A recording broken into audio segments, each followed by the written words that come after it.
जुल्फ लहरा के वो जब आएंगे, क़यामत पे भी एक और क़यामत होगी।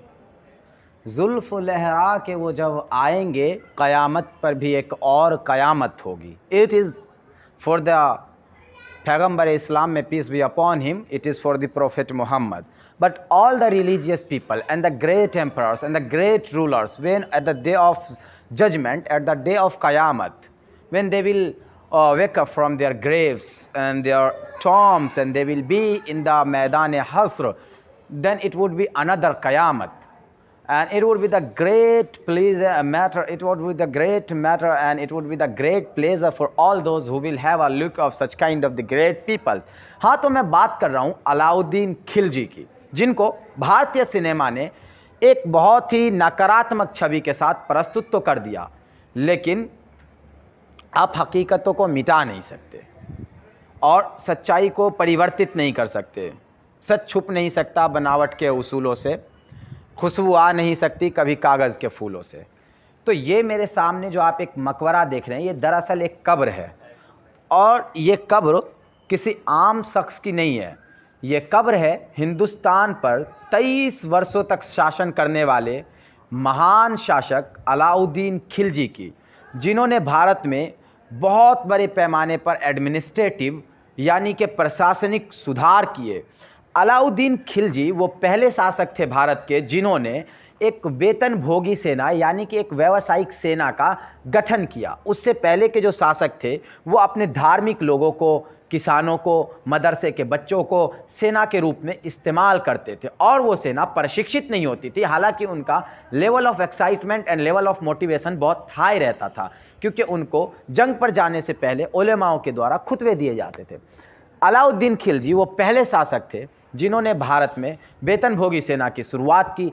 आज की जिस मंडी व्यवस्था, एमएसपी की हम बातें कर रहे हैं, ये इसकी शुरुआत 14वीं सदी के शुरू में अलाउद्दीन खिलजी ने की थी। अलाउद्दीन खिलजी वो पहले शासक थे, इसका जिक्र हम पहले भी कर चुके हैं, जिसने भारत में दक्कन को यानी कि दक्षिण भारत को दिल्ली एम्पायर का, दिल्ली सल्तनत का हिस्सा बनाया और उसको जीता। उसकी जीत की याद में ही इन्होंने अलाई मीनार बनाने की कोशिश की, जो कि आज भी आधी अधूरी रह गई। अलाउद्दीन खिलजी के बारे में एक बड़ा फैक्ट है, जैसे कि एक बहुत इंटरेस्टिंग सी फिल्म आई थी पद्मावत, उसमें अलाउद्दीन खिलजी को एक गे के रूप में दर्शाया गया कि उनके ही सेनापति मलिक काफूर के साथ एक शारीरिक संबंध था।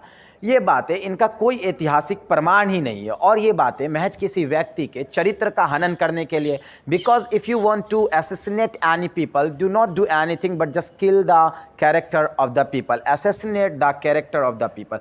तो महान व्यक्तियों के कैरेक्टर को आप लांछित कर दीजिए और उसकी जो उपलब्धियाँ हैं वो समय के साथ गायब हो जाएंगी। लेकिन हर दौर में कुछ ऐसे लोग रहेंगे जो अलग रहेंगे और वो हर दौर में सच के साथ खड़े रहेंगे। अलाउद्दीन खिलजी इतिहास की वो कड़ी है, इतिहास का वो पड़ाव है जो किसी कागज़ या कलम के मोहताज नहीं है। इतिहास, ये हवाएं, ये फ़ज़ाएँ, ये मॉन्यूमेंट्स इनकी महानता की गवाहियाँ देता है। और एक बड़ी बात ये भी थी कि अलाउद्दीन खिलजी के दौर में, हालांकि सभी मुस्लिम शासकों के दौर में एक आधे को छोड़ दे तो भारत के जो गैर मुस्लिम शासक थे उनको दिल्ली सल्तनत की प्रभु सत्ता को स्वीकार करते हुए अपना शासन स्वेच्छा से चलाने की आज़ादी थी। और यही आगे चलकर इस तरह के हालात पैदा करता है कि भारत में औरंगज़ेब के शासनकाल में शिवाजी फल फूल सकते थे और अकबर के शासनकाल में महाराणा प्रताप के पास पूरी स्वाधीनता थी। अब आ जाते हैं इस मकबरे के आर्किटेक्चर पर। तो इस मकबरे के साथ की जो कमरे देखे आपने, वो दरअसल शाही, और इधर के जो कमरे देखेंगे वो शाही निवास स्थान था, जो समय के साथ काफ़ी परिवर्तित हो चुका है। और ऊपर देखे इल्तुतमिश के मकबरे में हमने देखा कि वो अष्टकोणीय था, अष्टभुजाओं वाला था और उसके ऊपर एक गुंबद था जो समय की मार ना झेल पाने के कारण, पर्यावरण दबाव के कारण और बहुत सारी चीज़ों की वजह से गिर गया। ये दीवारें जो आप देख रहे हैं ये इस तरह से उभरी हुई नहीं थी। समय के साथ इस पर लगा चूना पत्थर जो है धीरे धीरे अपर्दन, हवाओं के घर्षण की वजह से खत्म हो रहा है, इरोजन हो रहा है उसका, और वो खत्म हो रहा है। इसके ऊपर ये अष्टकोणीय है, देखिए 1 2 3 4 5 टोटल अष्टकोण बने थे और अष्टकोण के ऊपर एक गुंबद बना हुआ था। वो गुंबद समय के साथ गिर गया। हालांकि दूसरे शासकों ने, जिसमें कि सबसे बड़े शासक हैं फिरोज शाह तुगलक ने इल्तुतमिश के मकबरे पर और अलाउद्दीन खिलजी के मकबरे पर दोबारा से वो गुंबदों को डलवाया, लेकिन फिर भी वो बहुत समय तक नहीं टिका और वो गिर जाते थे। गिर जाने के बाद ही ऐसा है कि यहाँ से सीधा खुले आसमान की ओर देख सकते हैं हम, नहीं तो ये एक बंद कमरा था और इसके अंदर 3 मुख्य एंट्रेंस थे, एक इधर से, एक इधर से और एक इधर से।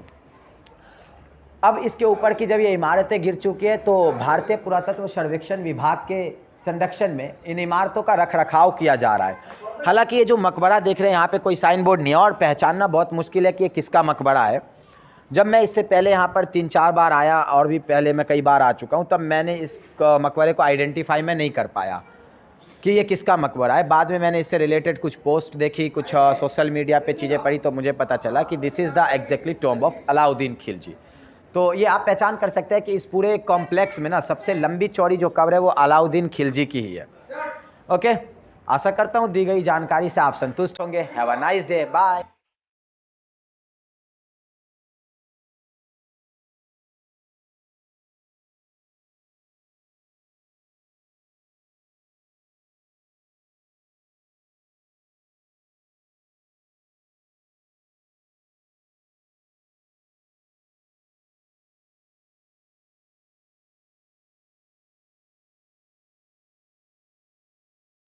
शागिर्द फिर बन जाते हैं उस्ताद गौहर, वही शागिर्द फिर बन जाते हैं उस्ताद गौहर जो अपने जानो तन से खिदमत उस्ताद करते हैं। Now we are at the Khiljika Madrasa. This is exactly a monument, a building which is located in the Qutub complex, which a word madrasa, and it is the madrasa of Khilji. Khilji ka madrasa, a word madrasa derived from the Arabic dictionary, which means the place of learning. It means in a school. It means school. Arabic शब्द मदरसा का मतलब होता है सीखने की जगह या सीखने का स्थान। जिस इस्लामिक दुनिया के शुरुआती दौर में जब भारत में मुस्लिम शासक आए तो उन्होंने बहुत सारी इमारतें बनवाई, एडमिनिस्ट्रेशन सुधार किए, प्रशासनिक सुधार किए, लेकिन शिक्षा की ओर उनका ध्यान कम रहा। अलाउद्दीन खिलजी वो पहले भारत के शासक थे जिन्होंने एक शाही मदरसा के निर्माण की कोशिश की कि वहाँ पर पढ़ाई करवाई जा सके। जैसे कि आप आज के दौर में आप हर कैपिटल सिटी में वहाँ की यूनिवर्सिटी पाएंगे, Kabul university, Delhi university, Istanbul university, ठीक है। इसी तरह से ये मदरसा बनवाया गया था और मदरसा का मतलब कोई छोटा सा स्थान नहीं होता। दरअसल इसकी जितनी चीज़ें मौजूद है 800-900 साल बाद हम उतनी चीज़ों को देख पा रहे हैं, लेकिन ये एक बहुत बड़े परिसर में अहाते में फैला रहा होगा जिसमें हज़ारों की संख्या में छात्र पढ़ते रहे होंगे और उनको ज्ञान विज्ञान से लेकर धार्मिक शिक्षा तक और शरिया की शिक्षाएं दी जाती रही होंगी। उस दौर में अलाउद्दीन खिलजी ने इस मदरसे का निर्माण करवाया। इस समय हम जिस मदरसे के कमरे में खड़े हुए दरअसल एक कमरा है। ऐसा लगता है और इस बात का अनुमान लगाया जा सकता है कि इन कमरों में जो छात्र होते थे, जिस तरह बोर्डिंग स्कूल में, हॉस्टल्स में उनके रहने की व्यवस्था की जाती है, ये उन छात्रों के लिए रहा होगा जिसके आर्किटेक्चर में बहुत बदलाव आ गया समय के साथ। इसके मेन एंट्रेंस हुआ करते थे, गेट हुआ करता था, गेट बंद हुआ करता था ताकि कमरे में व्यक्ति की प्राइवेसी जो है, विद्यार्थियों की प्राइवेसी बनी रहे। अब आइए, इस रो में बहुत सारे कमरे हैं और स्कूल ठीक वैसे जैसे कि आज के दौर में बनाए जाते हैं। सामने इसके खुला एक प्रांगण, अहाता, आंगन और साथ साथ इसके बहुत सारे अनेक कमरे थे जिसको उस दौर के मदरसा कह लीजिए आप, यूनिवर्सिटी कह ले, कॉलेज कह ले, और इसमें बहुत सारे विषयों की जानकारी दी जाती थी, शिक्षा दी जाती थी। ये देखिए, जो मैं वहाँ दिखाना चाह रहा था वो चीज़ यहाँ पर मौजूद है कि इन कमरों में खुला नहीं था, ये इन पे दरवाजे हुआ करते थे। और ये देखिए कि जंजीरें हैं, मतलब इसमें भी लकड़ी के दरवाजे लगे रहे थे जो कि बंद हुआ करते थे और बंद हो जाने के बाद कमरे में अंदर प्राइवेसी बनती थी। हालाँकि अभी मैं देख रहा हूँ कि इन कमरों में बदबूदार है कमरे और इनमें बदबू आ रही है, कमरों से बहुत तेज़ बदबू आ रही है, मगर ना तो इसमें रोशनी का कोई उत्तम प्रबंध है। लेकिन मुझे ऐसा लगता है कि ये जो हिस्से हैं ये एक ज़माने में खुले हुआ करते थे, इसको बंद कर दिया गया। यहाँ से रोशनी और हवा का उत्तम प्रबंध रहा होगा क्योंकि इस तरह के इमारतों का निर्माण कभी भी नहीं करवाया गया जहाँ पर कि ना तो रोशनी आ सके ना हवा आ सके। आइए, ये था खिलजी का मदरसा। इसके आगे की चीज़ों को हम देखेंगे। और ये बदबूदार कमरे, हालांकि ये कमरे में बदबूदार ऐसे कि ये देखिए हर कमरे में आर्किटेक्चर है। मतलब ये है कि समय के साथ दुर्गंध आ रही है, बल्कि बड़े बड़े चमगादड़ है, मुझे डर लग रहा है। ये बंद कर दिया गया। इसको बंद कर देने की वजह से इसमें ना तो हवा आ पा रही है और ना ही रोशनी का मुकम्मल इंतजाम है। बहुत ही गंदे और बदबूदार कमरे। और ये देखिए चमगादड़ कितने बड़े बड़े हैं।